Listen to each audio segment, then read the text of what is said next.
السلام علیکم ناظرین، پروگرام پیام امن کے ساتھ میں ہوں آپ کا میزبان محمد ضیاء المرتضیٰ بھیروی۔ ہمارے آج کے پروگرام کا موضوع ہے واقعہ کربلا اور آج کے مسلمان کا کردار۔ ہمارے ساتھ موجود ہیں مذہبی اسکالر ہیں راضیہ نوید صاحبہ۔ راضیہ نوید صاحبہ، آپ کو آج کے پروگرام میں ہم خوش آمدید کہتے ہیں۔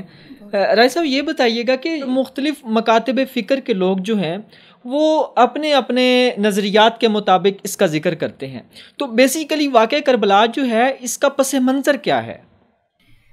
اللہم صلی علی سیدنا و مولانا محمد وعلی آلہ وصحبہ وبارک وسلم۔ بہت شکریہ آج کے اس پروگرام میں دعوت دینے کے لیے۔ یہی ہے کہ مختلف مسالک کے لوگ اپنے اپنے لحاظ سے اس واقعے کو بیان کرتے ہیں، لیکن میں جب اس واقعے کو دیکھتی ہوں تو آقا دو جہاں صلی اللہ علیہ وآلہ وسلم کے وصال کے بعد آپ دیکھیں جب خلافت کا سلسلہ شروع ہوتا ہے تو آقا دو جہاں صلی اللہ علیہ وسلم کسی کو بھی خلیفہ نامزد نہیں فرماتے، بلکہ امت پر یہ فیصلہ چھوڑ دیتے ہیں کہ میرے وصال کے بعد جس طرح سے جو بھی طریقہ کار اختیار کیا جائے گا اس کے مطابق آگے خلیفہ چنا جائے گا۔ باہمی مشاورت سے سیدنا ابوبکر صدیق رضی اللہ تعالیٰ عنہ کو خلیفہ چنا گیا، پھر اسی طریق پر سیدنا عمر فاروق رضی اللہ تعالیٰ عنہ جو ہیں ان کو خلیفہ منتخب کیا جاتا ہے۔ اور جب سیدنا عمر فاروق رضی اللہ تعالیٰ عنہ کی شہادت کا وقت قریب آتا ہے تو بہت سارے لوگ ان کو مشورہ دیتے ہیں کہ آپ اپنے بیٹے کو اس کے لیے نامزد کر دیں اپنی لائف میں، لیکن وہ اس کو مکمل طور پر اس سے ڈینائی کرتے ہیں اور کہتے ہیں کہ جو طریقہ پہلے اختیار نہیں کیا گیا میں اپنے خاندان میں اس کو کس طرح سے لے کر آ سکتا ہوں۔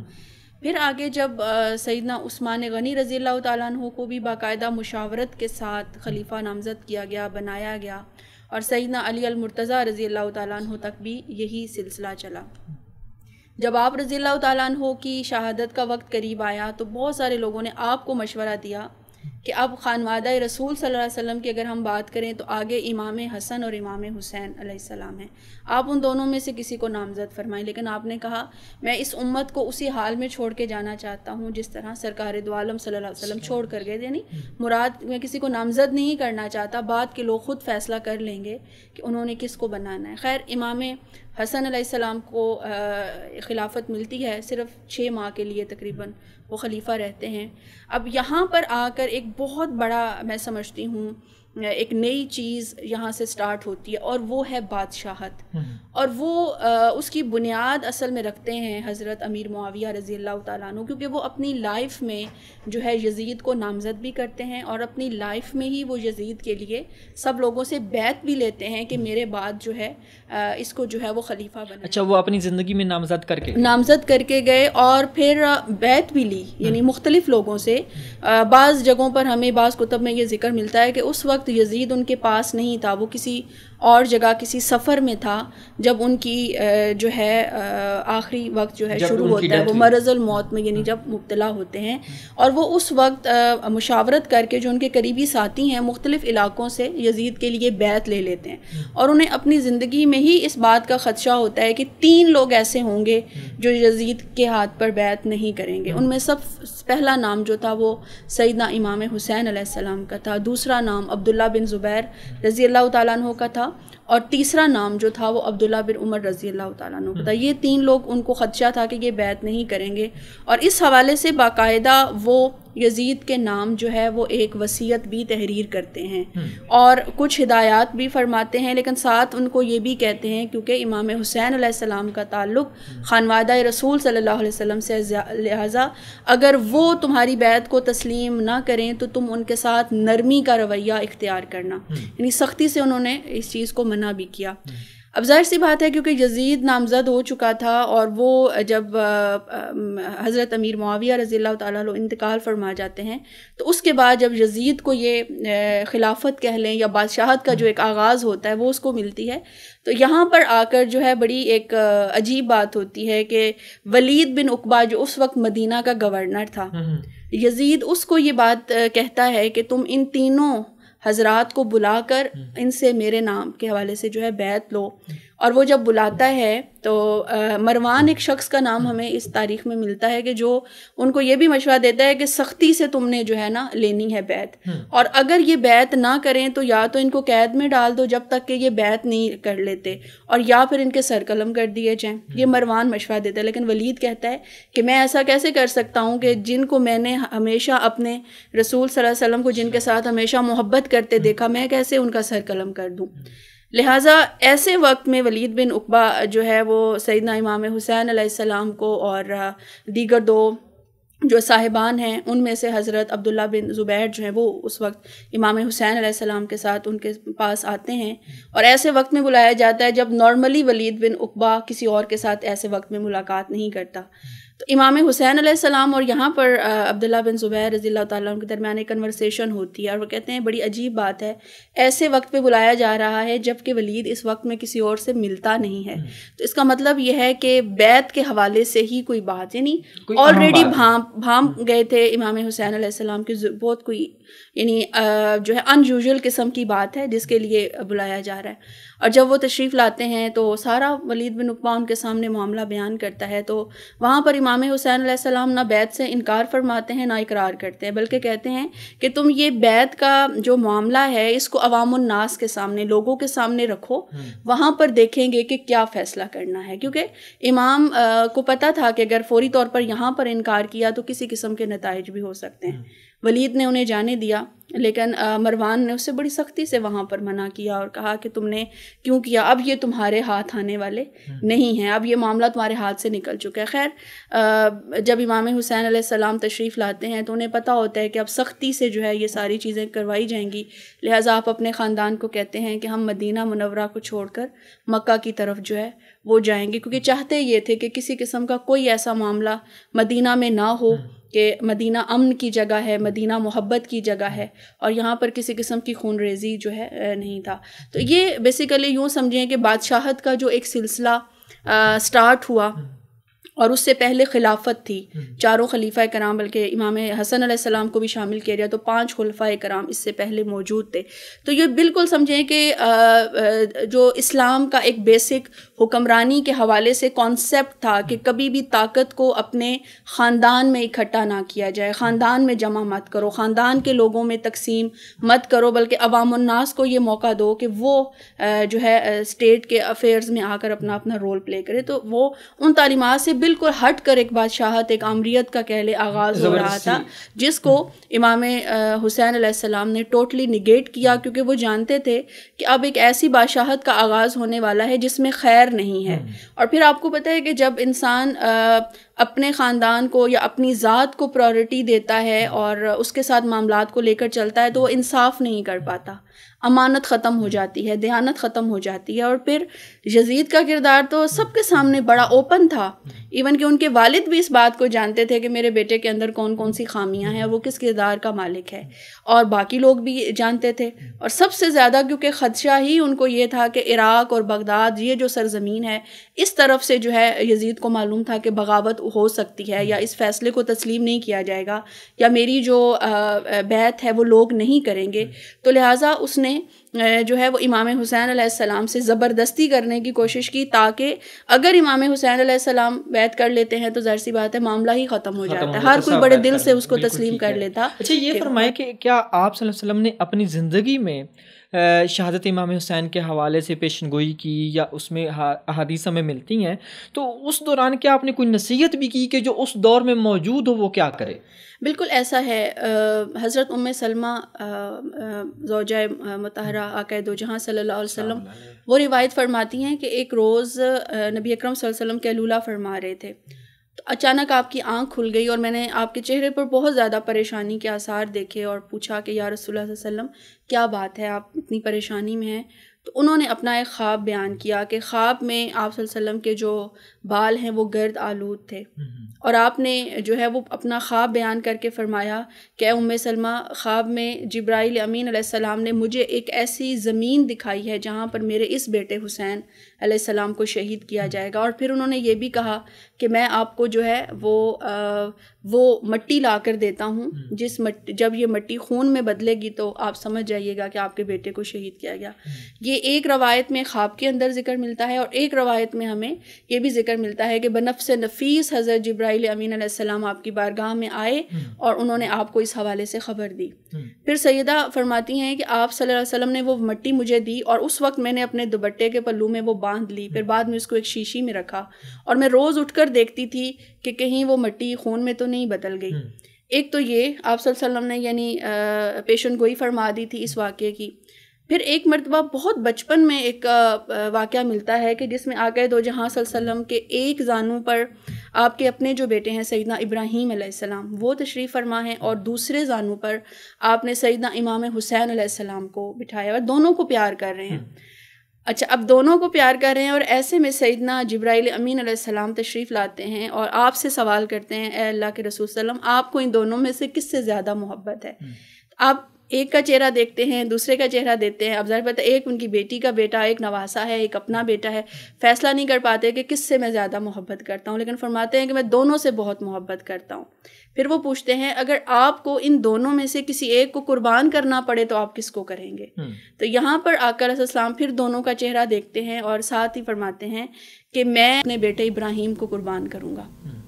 یہاں پر ایک بہت یعنی آپ دیکھیں کہ اس خاندان کے ساتھ، اس گھرانے کے ساتھ آقا دو جہاں صلی اللہ علیہ وسلم کی کتنی زیادہ محبت ہے نا، کہ سیدنا جبرائیل امین پوچھتے ہیں اچھا اگر آپ یعنی اس کی کیا وجہ ہے، آپ نے حسین کی طرف کیوں نہیں اشارہ کیا؟ آپ نے اس وقت فرمایا کہ اے جبرائیل، اگر ابراہیم کو میں قربان کروں گا اور ابراہیم رب کی طرف لوٹ کر جاتا ہے تو صرف میں روں گا، لیکن اگر میں حسین کو دیتا ہوں تو میری فاطمہ بھی ساتھ روئے گی نا۔ تو محبت کا یہ آپ دیکھیں کہ آپ کو اس وقت تو چلیں وہ ایک چیز ٹل گئی، اور کچھ عرصے بعد سیدنا ابراہیم علیہ السلام جو ہے وہ وصال بھی فرما جاتے ہیں، اور آپ نے اس وقت سمجھیں کہ اپنے بیٹے کو امام حسین علیہ السلام کا ایک طرح سے اگر میں کہوں کہ صدقہ کر کے اللہ کی بارگاہ میں بھیج دیا، لیکن پھر بھی آپ کو پتہ تھا کہ ایک وقت ایسا آنا ہے کہ جب امام حسین علیہ السلام کو شہید کیا جائے گا۔ اور پھر آپ صلی اللہ علیہ وسلم ایک تو یہ کہتے ہیں کہ تمام صحابہ کرام کو اس بات کا پتہ تھا کہ کربلا کے میدان میں ان کو شہید کیا جائے گا، اور صحابہ کرام پناہ مانگا کرتے تھے 61ویں ہجری سے، کہتے تھے اللہ ہمیں پناہ دے کہ اس وقت میں کیا ہونے جا رہا ہے کہ شہزادہ رسول صلی اللہ علیہ وسلم کو جو ہے شہید کیا جائے گا۔ اور آقا علیہ السلام جب بھی اس واقعے کو بیان فرماتے یا اس پیشن گوئی کو بیان فرماتے تو ساتھ ضرور فرماتے کہ جو کوئی اس وقت زندہ ہوا، جو کوئی اس وقت موجود ہو، وہ میرے حسین کی مدد ضرور کرے۔ وہ اس میں مدد یعنی مدد کا جو ایک ہمیں ملتا ہے وہ ہے آقا علیہ السلام کی آپ سمجھیں ایک وصیت تھی اس واقعے کے حوالے سے کہ جو کوئی اس وقت زندہ ہو وہ میرے حسین کی مدد جو ہے وہ ضرور کرے۔ اسی لیے ایک صحابی ہیں حضرت عبداللہ بن حارث رضی اللہ تعالیٰ عنہ، ان کا ذکر ملتا ہے کہ وہ کیونکہ انہوں نے آقا علیہ السلام کے حدیث مبارکہ کو سنا تھا تو وہ باقاعدہ طور پر پھر مدینہ سے حضرت امام حسین علیہ السلام کے ساتھ کربلا تک سفر کر کے آئے، اور پھر وہ شہید بھی ہوئے اسی میں مارکہ کربلا میں عبداللہ بن حارث کا ذکر ملتا ہے۔ پھر وہ شہید ہوئے کیونکہ ان تک وہ حدیث پہنچی تھی، اور آقا دو جہاں صلی اللہ علیہ وسلم نے فرمایا تھا کہ جو اس میں شہید ہوگا وہ بغیر کسی حساب کتاب کے جنت میں داخل کیا جائے گا۔ شہید تو ویسے ہی بغیر حساب کتاب کی جنت میں جاتے ہیں، بالکل، لیکن اس کی ایک الگ سگنیفیکنس اس واقعے کے حوالے سے ہو گئی نا کہ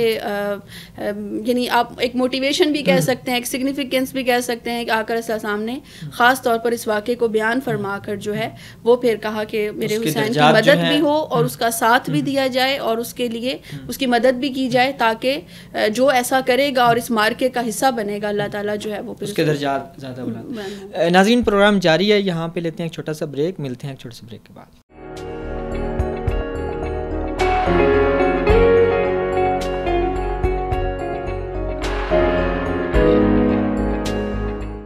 جی ناظرین، بریک کے بعد دوبارہ آپ کو خوش آمدید کہتے ہیں۔ محترمہ یہ بتائیے گا کہ حضرت امام حسین اور جو یزید ابن معاویہ ہے، ان کے افکار اور ان کے نظریات میں بنیادی فرق کیا ہے؟ اب دیکھیں، ایک تو چیز میں نے آپ کو بتائی کہ جو خلافت سے بادشاہت کی طرف سارا رخ مڑ رہا تھا نا اب اس کا، تو ایک تو وہ بنیادی وجہ بنی کہ آقا دو جہاں صلی اللہ علیہ وآلہ وسلم کے بعد سے جو سارا سلسلہ چل رہا تھا وہ یہاں پہ آ کے تبدیل ہو رہا ہے۔ دوسرا آپ دیکھیں کہ نبی آخر الزمان صلی اللہ علیہ وآلہ وسلم کی تعلیمات پر اگر ہم غور کریں تو ایک حکمران وقت کے لیے بھی کوئی کرائٹیریا مختص کیا گیا ہے، کچھ خصوصیات بیان کی گئی ہیں کہ حکمران کیسا ہونا چاہیے، اس کا سیرت کیسا ہو، اس کی کردار کیسا ہو، اس کا اخلاق کیسا ہو اسلام میں، بالکل. اور وہ کیونکہ دیکھیں وہ کہتے ہیں نا کہ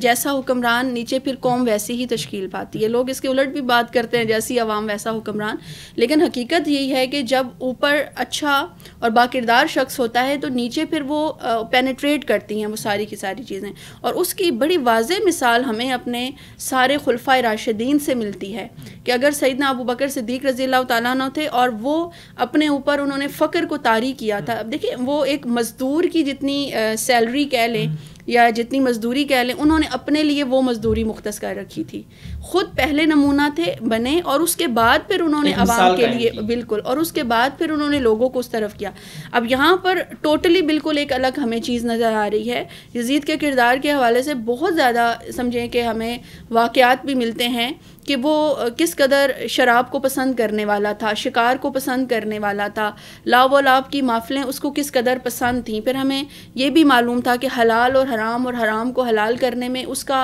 کوئی ثانی نہیں تھا. پھر ہم یہ بھی جانتے ہیں کہ دیکھیں اس کو جب بادشاہت ملتی ہے، وہ اقتدار پر آتا ہے، تو کس طرح اس نے جو ہے وہ بے حرمتی کی. 3 دن تک کہا جاتا ہے کہ مسجد نبوی صلی اللہ علیہ وآلہ وسلم میں اذان نہیں ہو سکی تھی. وہاں کے اس کے صحن میں جو ہے وہ خچر اور گھوڑے جو ہے وہ باندھے گئے. کس طرح سے مکہ مکرمہ میں کعبۃ اللہ کی بے حرمتی کی گئی. تو یہ ساری وہ چیزیں تھیں. کربلا کے بعد کی باتیں، واقعہ کربلا کے بعد کی، بالکل جی. اب یہاں پر آپ دیکھیں کہ اگر حکمران اس کردار کا مالک ہوگا تو نیچے کبھی بھی وہ چیزیں اس طرح سے اسلامی اقدار آپ کہہ لیں ان کو زندہ کرنا، ان کو فالو کروانا، اسلامی تعلیمات کی پیروی کروانا، یہ کسی صورت ممکن نہیں ہو سکتا تھا. اور یہ بات امام حسین علیہ السلام بہت اچھی طرح سے جانتے تھے کہ اب کہانی کس رخ پر چل پڑی ہے اور آگے کیا ہونے والا ہے. اب وہ کیوں کھڑے ہوئے، اس کی وجہ خدا نہ خواستہ، یعنی بہت سارے لوگوں کے ذہن میں یہ خیال آتا ہے کہ شاید یہ کوئی 2 شہزادوں کی آپس میں جنگ تھی، شاید یہ کوئی اقتدار کی جنگ تھی. نہیں، اقتدار یعنی اس شخص کو، اس ہستی کو اقتدار کی کیا ضرورت ہو سکتی ہے کہ جس کو اللہ نے خود جنت کے نوجوانوں کا سردار بنا دیا. وہ تو دنیا و آخرت میں اقتدار انہی کے پاس ہے، انہی کے قدموں کی خیرات ہے. اصل چیز یہ تھی کہ جو آقا دو جہاں صلی اللہ علیہ وآلہ وسلم اپنی 23 سالہ جو ان کی نبوی زندگی تھی اس کے اندر جد و جہد کر کے جس اسلام کی بنیاد انہوں نے رکھی تھی، جو تعلیمات انہوں نے عطا فرمائی تھی، یہاں پر آ کر ٹوٹلی اس کو نگیٹ کیا جا رہا ہے، اس کے الٹ چل پڑا ہے سب کچھ. تو کیسے ممکن تھا کہ امام حسین علیہ السلام جو ہیں وہ ان دینی قدروں کو مٹنے دیتے یا ان کو اس طرح سے مکس اپ ہونے دیتے کہ آئندہ آنے والی نسلوں کے لیے یہ فرق ہی نہ رہتا کہ دین اسلام کیا ہے اور دین اسلام سے ہٹ کر کیا ہے. اب ظاہر سی بات ہے کہ امام حسین علیہ السلام کے پاس اس کے علاوہ اور کوئی راستہ نہیں تھا کہ وہ راہ رخصت اختیار کرنے کی بجائے راہ عزیمت اختیار کرتے. وہ اپنا سر تو قلم کروا دیتے لیکن اس کے بنائے ہوئے اصولوں پر اپنا سر نہ جھکاتے. یہاں پر جیسا ایک بات میں ضرور کہوں گی کہ دیکھیں مسجد میں بیٹھ کر جو ہے تقریر کرنا، خطبہ دینا بڑا آسان کام ہے، اور یہ تو یزید بھی چاہتا تھا کہ امام حسین علیہ السلام مسجد اور ممبر سنبھال لیں. لیکن امام حسین علیہ السلام یہ جانتے تھے کہ مسجد میں صرف تقریر کرنے سے دین نافذ نہیں ہوا کرتا. دین کو نافذ کرتی ہیں وہ طاقتیں جو اقتدار پر بیٹھی ہوتی ہیں. اب اقتدار پر بیٹھا شخص اگر بد کردار ہے تو مولوی اگر مسجد میں بیٹھ کر تقریر کرتا بھی رہے تو آپ دیکھ لیں کس قدر کوئی اس کی بات پر عمل کرے گا، جبکہ پورے کا پورا معاشرہ، پورے کی پوری جو ایک گورنمنٹ لابی آپ کہہ لیں، گورنمنٹ کی طاقت آپ کہہ لیں، وہ اگر جو ہے وہ شیطان کو پروموٹ کر رہی ہو تو وہ نہیں ہو سکتا. تو امام حسین علیہ السلام نے پھر پسند کیا کہ میں راہ رخصت اختیار کرنے کی بجائے راہ عزیمت اختیار کروں، شان کے ساتھ اللہ کی بارگاہ میں جو ہے وہ شہادت اختیار کروں، تاکہ رہتی دنیا تک یہ مثال قائم ہو جائے کہ فتح صرف وقتی جیت کا نام نہیں ہوتی ہے، بلکہ اپنے موقف پر کھڑے ہو جانا، ڈٹے رہنا، اس کے لیے جد و جہد کرتے رہنا، چاہے آپ اس میں شہید ہی کیوں نہ کر دیے جائیں. اصل فتح یہی ہے. اور آج میں سمجھتی ہوں کہ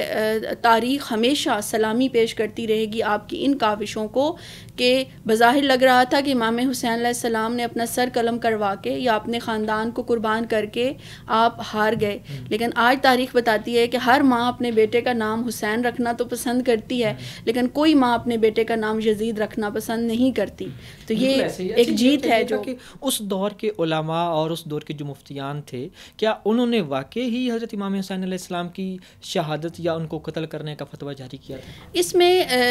دیکھیں جہاں تک اہل سنت کتابوں کا تعلق ہے تو اس حوالے سے تو میں نے نہیں پڑھا کہ باقاعدہ کوئی فتویٰ جاری کیا گیا ہو کہ آپ کو جو ہے وہ شہید کر دیا جائے. اب دیکھیں سلسلہ تو یہاں سے شروع ہوتا ہے نا کہ اہل کوفہ نے جو ہے امام حسین علیہ السلام کے نام خط لکھے تھے اور انہوں نے کہا تھا کہ آپ یہاں پر تشریف لے آئیں تاکہ ہم آپ کے ہاتھ پر بیعت کریں. اور آپ نے اس چیز کو سمجھیں کہ تھوڑا چیک کرنے کے لیے امام مسلم بن عقیل رضی اللہ تعالیٰ جو ہیں ان کو وہاں پر کوفہ میں بھیجا, عراق میں بھیجا کہ آپ جائیں ساری سچویشن کا جائزہ لیں کہ کیا کرنا ہے. اب جب وہاں پر تشریف لاتے ہیں اور دیکھتے ہیں کہ آتے ہی بہت سارے لوگ آپ کے ہاتھ پر بیعت کرتے ہیں, تب آپ ایک قاصد کو بھیجتے ہیں کہ آپ بتائیں کہ یہاں پر حالات سازگار ہیں تو امام حسین علیہ السلام یہاں پر تشریف لیں. تو بنیادی طور پر تو اہل کوفہ نے امام حسین علیہ السلام کو اس طرف متوجہ کیا کہ آپ یہاں پر تشریف لائیں, ہم آپ کے ہاتھ پر بیعت کرنا چاہتے ہیں. وہ پھر آپ کو پتہ ہے کہ ہمیشہ سے ایک چیز رہی ہے کہ اکیلا ایک فرد کبھی بھی کچھ نہیں کر سکتا جب تک اس کے ساتھ بہت ساری طاقتیں شامل نہیں ہوتی. یہاں پر ضیاء صاحب میں بنیادی طور پر اس واقعے میں نا 4 مین کردار دیکھتی ہوں. سب سے پہلا کردار اس وقت کی اسٹیبلشمنٹ. یہ وہ اسٹیبلشمنٹ ہے جو یزید کے لیے راہ کو ہموار کرتی ہے, چاہے یزید کو کوئی پسند کر رہا ہے یا نہیں کر رہا, لیکن وہ اپنی طاقت کی بنیاد پر یزید کے لیے مختلف علاقوں میں بیعت لیتی ہے. دوسرا نمبر پر آ جاتا ہے اس وقت کے رؤسا, اس وقت کے وہ امیر لوگ جو فائنینشلی جو ہے وہ بہت زیادہ سپورٹ کرتے ہیں یزید کو, کیونکہ ان کو پتہ, اور یہ طبقہ سمجھے کہ ہر دور میں موجود ہے, آج بھی ہے, قیامت تک رہے گا. یہ وہ لوگ ہوتے ہیں جن کی طاقت کے ساتھ, اقتدار کے ساتھ کچھ سمجھے کہ مفادات وابستہ ہوتے. انہیں پتہ ہوتا ہے اگر ہم طاقتور کا ساتھ نہیں دیں گے تو ہم سے یہ چیز چھن جائے گی یا ہمیں یہ چیز ملے گی نہیں. حق کو حق سمجھتے ہوئے بھی وہ ساتھ جو ہے طاقت کا دیتے ہیں. تیسرے نمبر پر اہل حق آ جاتے ہیں. اہل حق کے حوالے سے اہل حق کی پہچان آپ ہمیشہ یہ رکھیں ذہن میں کہ جو لوگ تھوڑے ہوں اور حق پر ہوں. اہل حق کبھی بھی تعداد میں زیادہ نہیں ہوا کرتے, لیکن جیت فتح ہمیشہ انہی کی ہوتی ہے, چاہے انہیں کتنی ہی لمبی جد و جہد کیوں نہ کرنی پڑے اور کتنی بڑی قربانی کیوں نہ دینی پڑے. چوتھا کردار یہاں پر سمجھیں کہ ہمیں ایک نظر آتا ہے جو اس سے پہلے ایز سچ کبھی بڑا یا تو ڈسکس نہیں ہوا یا پھر تھا نہیں, وہ تھا اہل کوفہ کا کردار. یہ وہ لوگ تھے جس کو ہم عوام سے تعبیر کر سکتے ہیں. یہ اہل کوفہ تھے جنہوں نے ظلم دیکھا لیکن خاموشی اختیار کی, ظلم کو حاوی رہنے دیا, ظلم کے اوپر آواز نہیں. اسی لیے آپ دیکھیں کہ بعد میں واقعہ کربلا کے بعد سیدنا امام زین العابدین علیہ السلام ایک جگہ پر ارشاد فرماتے ہیں کہ مجھے اتنا دکھ واقعہ کربلا کا نہیں ہوا جتنا دکھ مجھے اہل کوفہ کی خاموشی پر ہوا. کیونکہ کوفہ ایک شہر کا نام نہیں ہے بلکہ کوفہ ایک وہ مزاج ہے, ایک وہ طبیعت ہے جو ہمیشہ سے لوگوں کے اندر موجود ہوتا ہے. یعنی وہ تھالی کے بینگن کی طرح لڑکتے رہتے ہیں, انہیں پتہ ہی نہیں چلتا کہ ادھر جانا ہے کہ ادھر جانا ہے. تو یہ اہل کوفہ کا ایک نیا سمجھیں کہ جو ڈیفینیشن ہوئی وہ امام زین العابدین رضی اللہ تعالیٰ عنہ کے اس قول سے جو ہے وہ واضح ہوتی ہے. اچھا یہ فرمائے کہ واقعہ کربلا سے جو آج کا مسلمان ہے اس کو کیا سبق سیکھنا چاہیے؟ میرا خیال ہے کہ اس کا سب سے اہم جو ہمیں سبق مل سکتا ہے اور ہمیں اپنی زندگیوں میں اس حساب سے تبدیلی بھی لانی چاہیے, وہ ہے حق کی خاطر کھڑے ہونا. چاہے آپ کمزور ہوں, چاہے آپ کے پاس وسائل نہ ہوں, چاہے کچھ بھی سچویشن آ جائے, لیکن ہمیشہ اپنے ذہن میں یہ رکھیں کہ اگر امام حسین علیہ السلام جیسی شخصیت بھی جنہیں پتہ تھا کہ مجھے بھی قربان ہونا ہے میرے خاندان کو بھی, لیکن اس کے باوجود ان کے پائے استقامت میں لغزش نہیں آئی ہے. اور پھر یہ سب سے بڑی بات کہ وہ جیتے ہیں, اور ہم ہمیشہ اپنی جیت امام حسین علیہ السلام کے طریق پر ہی تلاش کرتے ہیں. تو پھر ہمیں یہ ہمیشہ حوصلہ رہنا چاہیے کہ حق کا ساتھ دینا ہو سکتا ہے بڑا مشکل ہو, اور حق کا ساتھ دینے میں ہمیں قربانی بھی دینا پڑے, لیکن بالآخر جیت جو ہوتی ہے وہ حق کی ہوتی ہے. لہٰذا اس حوالے سے میں نبی اکرم صلی اللہ علیہ وسلم کے حدیث پاک بیان کر دیتی ہوں. آپ نے فرمایا کہ جب برائی کو دیکھو تو اس کو اپنے ہاتھ سے روکو, طاقت نہیں رکھتے ہو تو اپنی زبان سے اس کے خلاف جہاد کرو, زبان سے روکو. اس کی بھی طاقت نہیں رکھتے تو کم از کم برائی کو اپنے دل میں برا جانو. اور یہ سب سے کمزور ایمان ہے کہ کسی برائی کو دل میں اپنے دل میں برا جانا. آج آپ ہمارے پروگرام میں تشریف لائیں محترمہ رازیہ نوید صاحبہ، آپ کا بہت شکریہ. شاعر نے کیا خوب کہا کہ شاہ است حسین بادشاہ است حسین، دین است حسین دین پناہ است حسین، سرداد ندا دست در دست یزید، حقا کے بنا لا الہ است حسین. اجازت دیجیے، اللہ حافظ.